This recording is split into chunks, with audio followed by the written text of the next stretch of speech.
हज़रात गिरामी का अन्नहु मन क़तल नफ्सन बिगैरि नफ्सिन व फ़सादिन फ़िल अर्ज़ फ़कअन्नमा क़तल अन्नास जमीआ, जिसने एक इंसान को मारा है उसने एक इंसान को नहीं मारा बल्कि पूरी इंसानियत को मारा है। और जिसने मोमिन को मारा,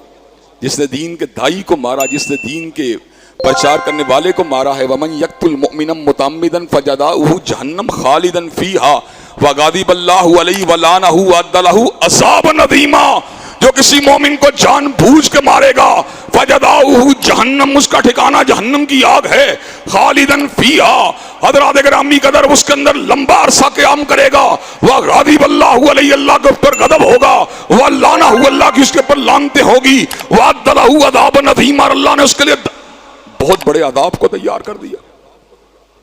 हज़रात गिरामी कदर उलमा को कत्ल कर देना, और ऐसे उलमा को कि हजारों साल नरगिस अपनी बेनूरी पर रोती है, हजारों साल नरगिस अपनी बेनूरी पर रोती है,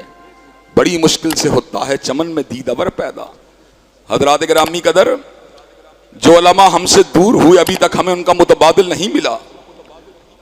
कोई इल्म के पहाड़ थे, कोई इल्म के समंदर थे, कोई इस्तिकामत की चट्टानें थीं, और आज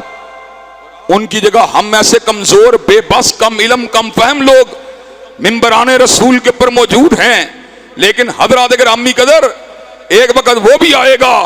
जब आप लोग हमारी मौत के बाद हमें भी गनीमत समझेंगे कि उन जैसे लोग हुआ करते थे जो कम से कम इल्म वाले तो नहीं थे, हक बात तो कहा करते थे। हज़रात गिरामी कदर चुनाचे उलमा और अहले दीन की कदर करना और उनके साथ वाबस्तगी को इख्तियार करना और उनके ऊपर होने वाले जुल्म के खिलाफ आवाज को उठाना और उनकी शहादतों के ऊपर अहले हुक्काम बाला को तंबीह करना और उनसे मुतालबा करना, ये हर दीन पसंद फर्द की जिम्मेदारी है। हज़रात गिरामी कदर मुझे ये बात बतलाइए कि आप मौलाना ज़ियाउर रहमान की शहादत के हवाले से हुक्काम बाला से मुतालबा करने के लिए तैयार हैं इंशाअल्लाह? क्या आप ये मुतालबा करने के लिए तैयार हैं कातिलों को करारे वाकई सजा दी जाए?